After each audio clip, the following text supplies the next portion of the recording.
আচ্ছা, মানুষ কি কোনো একসময় বাদর ছিল? অনেকেই মনে করে আমাদের পূর্বপুরুষ বাদর ছিল। কিন্তু যদি সত্যিই আমরা আগে বানরের মতো প্রাণী থেকে উঠে এসে থাকি, তাহলে আজকের দিনেও মানুষ আর বাদর আলাদা কেন? আমাদের সবচেয়ে পুরনো পূর্বপুরুষরা আসলে কোথা থেকে এসেছিলেন?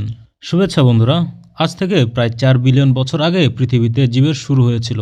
কোটি কোটি বছর বিবর্তনের পর অসংখ্য প্রকারের গাছ এবং প্রাণী প্রজাতি উঠে আসে। এই সব গাছপালা, পশু পাখি এবং জীবজন্তু যা আপনারা আজকের দিনে দেখতে পান, এগুলো সব এসেছে বিবর্তনের কারণে। এগুলোর মধ্যে একটি প্রজাতি হলো হোমো সাপিয়েন্স, অর্থাৎ মানুষ। কিন্তু প্রশ্ন উঠে যে যদি মানুষ বাদর থেকে এসে থাকে, তাহলে আজকের দিনেও আমরা কেন বাদর দেখতে পাই? এই সব বাদর, শিম্পাঞ্জি এবং গরিলা এরাও কেন মানুষে বিবর্তিত হলো না? এই ধরনের প্রশ্ন মানুষ প্রায়ই তোলে। কেউ কেউ তো ইভলিউশনকেই মানতে চায় না এবং বলে এটা ঠিক নয়, এটা মিথ্যা। তাহলে সত্যিই কতটা সত্য এই ইভলিউশন?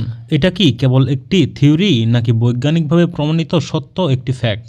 আর এই সব ভিন্ন ভিন্ন ধরনের জীবন কিভাবে ধীরে ধীরে পরিবর্তিত হয়ে আজকের রূপে এলো, এটাই আমরা জানবো আজকের এই ভিডিওতে। শুরুতেই বন্ধুরা সবচেয়ে বড় ভুল ধারণাটাকে পরিষ্কার করে দেওয়া যাক। ইভলিউশনের থিওরি কখনো এটা বলে না যে বাদর মানুষ হয়ে গেছে, বরং এটা বলা হয় যে শিম্পাঞ্জি, গরিলা, বাদর এবং মানুষের পূর্বপুরুষ একই ছিল এবং ওই পূর্বপুরুষরা আজকের দিনে বেঁচে নেই। ইভলিউশনকে যদি আপনি কল্পনা করতে চান, তাহলে একটা গাছের কথা ভাবুন। একটা গাছের শুরু হয় শুধু একটি কাণ্ড থেকে, তারপর উপরে গিয়ে ডালপালা তৈরি হয়, ওই ডালগুলো থেকেই আরো ছোট ছোট ডালপালা তৈরি হয়। এভাবেই চলতে চলতে যে ডগা আপনারা দেখবেন এই গাছের, এন্ড পয়েন্ট বা শেষ বিন্দু যেগুলো আছে, ওগুলোই আজকের দিনে উপস্থিত সব জীবিত জীব। কিন্তু একটা প্রশ্ন আপনার মাথায় এখনো আসবে যে এই যে আমাদের পূর্বপুরুষরা ছিল, এদের মধ্যে কিছু মানুষ হয়ে গেল, আর কিছু শিম্পাঞ্জি হয়ে গেল, কিছু বান্দর হয়ে গেল, এমনটা কিভাবে হলো? এর উত্তর ভিডিওর সামনের দিকে আপনারা বুঝতে পারবেন। 1859 সালে চার্লস ডারউইন তার ঐতিহাসিক বই লিখেছিলেন on the origin of species. এই বইয়ে উনি থিওরি অফ ন্যাচারাল সিলেকশন বা প্রাকৃতিক নির্বাচন থিওরির কথা বলেছিলেন। এখন থিওরি অফ ন্যাচারাল সিলেকশন শুনে আপনার মনে হবে যে কোনো বড় রহস্যময় জিনিস ঘটছে, সব জীবের মধ্যে কোনো ইনার ইঞ্জিনিয়ারিং বা অভ্যন্তরীণ প্রকৌশল চলছে। কিন্তু এমনটা কিছু নয়। এটা খুবই সিম্পল একটা বিষয়। যখন কোনো মানুষ, পশু বা গাছ জন্মায়, তখন তাদের জিন্স বাচ্চাদের মধ্যে চলে যায়, অর্থাৎ আমাদের বংশধররা পেতে থাকে আমাদের জিন্স। আর যখন জিন্স এক প্রজন্ম থেকে আরেক প্রজন্মে যায়, তখন মাঝে মাঝে তাতে ছোটখাটো পরিবর্তন বা মিউটেশন দেখা যায়। এর ফলে কিছু ভিন্নতা বা বৈচিত্র্য জন্মায়। এই ভিন্নতাগুলো প্রায়ই পরবর্তী প্রজন্মেও চলে আসে। ধরুন আপনার চোখের রং বাদামি, কিন্তু আপনার বাচ্চার চোখের রং সবুজ। এর মানে হলো জিন্সে হঠাৎ ছোটখাটো পরিবর্তন বা মিউটেশন ঘটেছে। চোখের রং নির্ধারণকারী জিনের এই পরিবর্তন পরবর্তী প্রজন্মেও যেতে পারে। প্রায়ই এই ধরনের ভিন্নতা দেখা দেয়। এর মধ্যে কিছু পরিবর্তন উপকারী হয়, কিছু ক্ষতিকর। পরিবেশের ওপর নির্ভর করে কিছু বেঁচে থাকে, কিছু বিলুপ্ত হয়ে যায়। এই প্রক্রিয়াকে বলা হয় ন্যাচারাল সিলেকশন বা প্রাকৃতিক নির্বাচনের প্রক্রিয়া। উদাহরণ হিসেবে ধরুন একটি জঙ্গলে বাদামি রঙের একটি ব্যাঙ থাকে। ব্যাঙটির 5টি বাচ্চা হয়, তাদের মধ্যে 4টি বাদামি রঙের আর একটি সবুজ রঙের। এই সবুজ রঙের ব্যাঙটি গাছপালার সঙ্গে মিশে সহজেই লুকিয়ে থাকতে পারে, অর্থাৎ এটি একটি বাড়তি অ্যাডভান্টেজ পায়, কারণ শিকারী চোখে সহজে ধরা পড়ে না। একদিন একটি সাপ এসে বাদামি রঙের ব্যাঙগুলোকে খেয়ে ফেলে, কারণ তারা সহজেই দেখা যায়, কিন্তু সবুজ রঙের ব্যাঙটি সবুজ রঙের কারণে ধরা পড়ে না এবং বেঁচে যায়। পরবর্তী প্রজন্মের ব্যাঙগুলোও এরপর থেকে সবুজ রঙের হয়ে যায়। এভাবেই মোটামুটি কাজ করে ন্যাচারাল সিলেকশন। একে বলা হয় সার্ভাইভাল অব দ্য ফিটেস্ট বা যোগ্যতমের বেঁচে থাকা। অনেক মোটিভেশনাল স্পিকার এই কথাটিকে ভুলভাবে ব্যবহার করে, বলে যে শুধু যারা শারীরিকভাবে শক্তিশালী বা ফিট তারাই বেঁচে থাকবে। কিন্তু বাস্তবে এটি ফিজিক্যাল ফিটনেসের উপর নয়, বরং যে প্রাণী তার পরিবেশের সঙ্গে মানিয়ে নিতে পারে সেই বেঁচে থাকে। অনেকেই ভাবেন যে যার বাইসেপস বড়, ট্রাইসেপস বা সিক্স প্যাক অ্যাপস আছে, তারাই ন্যাচারাল সিলেকশনের দিক থেকে ফিট বা বেঁচে থাকার যোগ্য, কিন্তু এটা ভুল। চার্লস ডারউইনের মতে এখানে ফিট হওয়া মানে সবচেয়ে বড় বা সবচেয়ে শক্তিশালী হওয়া নয়। ফিট মানে হলো পরিবেশের সঙ্গে সবচেয়ে ভালোভাবে মানিয়ে চলা। যে প্রাণী তার আশেপাশের পরিবেশ মানিয়ে নিতে পারে সেই বেঁচে থাকে। ডাইনোসরদের সময়ে কিছু ডাইনোসর বিবর্তিত হয়েছিল ন্যাচারাল সিলেকশনের কারণে, যে তাদের সাইজ বড় হয়ে যায়, যাতে বাকি শিকারীদের থেকে তাদের বাঁচা সহজ হয়ে যায়। কিন্তু অন্যদিকে যখন খাবারের অভাব দেখা দেয়, তখন ফিট হওয়া মানে ছিল সাইজ ছোট করা, যাতে খাবার কম লাগে। এভাবেই কিছু প্রাণী বিবর্তিত হলো যাতে তাদের দেহে বেশি লোম জন্মায়, এতে তারা ঠান্ডায় গরম ধরে রাখতে পারে, যেমন পোলার বিয়ার্স। লোম বেশি থাকায় ঠান্ডায় বাঁচা সহজ হয়। অন্যদিকে মানুষের মতো কিছু প্রাণী বিবর্তিত হলো যাতে লোম কম হয়। এতে গরমের সময় শরীরের তাপ নিয়ন্ত্রণ করা সহজ হয়। দেহের লোম কম থাকার কারণে ঘাম সহজেই আসে এবং শরীর থেকে তাপ সহজেই বেরোতে পারে। আপনি এখন বেসিক বিষয়গুলো বুঝে নিয়েছেন। চলুন এবার দেখি যে মানুষ ও অন্যান্য প্রাণী ধীরে ধীরে কিভাবে পরিবর্তিত হয়েছে।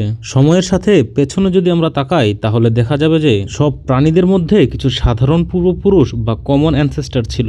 মানুষ আর বাদরের মধ্যে একটি কমন পূর্বপুরুষ ছিল। মানুষ আর গরু মোষের মধ্যেও একটি কমন পূর্বপুরুষ ছিল। এভাবেই সব প্রাণী এবং সব গাছপালার মধ্যেও একটি কমন পূর্বপুরুষ ছিল। আমরা যদি সময়ের সঙ্গে পেছনে যেতে থাকি তাহলে দেখা যাবে যে এই সব জীবনের শুরু প্রায় 4 বিলিয়ন বছর আগে। পৃথিবীতে ওই সময়ের আগে পৃথিবী অনেকটাই ভিন্ন রকম ছিল। তখন কোনো মহাদেশ বা কন্টিনেন্ট ছিল না, শুধু চারপাশে বিশাল জলরাশি।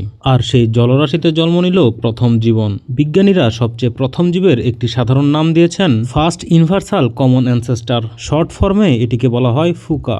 ওই সময় কোনো ডিএনএ ছিল না, কেবল কিছু মুক্ত হয়ে ভাসমান নিউক্লিওটাইডস ছিল। এগুলো ধীরে ধীরে একত্রিত হয়ে একটি আরএনএ তৈরি করে। এই আরএনএ একটি বিশেষ অণু বানায় যাকে বিজ্ঞানীরা পিটিসি বলে। আর এটি নিজেই স্বসংগঠিত হয়ে প্রথম জীব ফুকা তৈরি করলো। আমাদের সবার এই প্রথম কমন পূর্বপুরুষ ফুকা তখন একটি সেল বা কোষের মতোও ছিল না।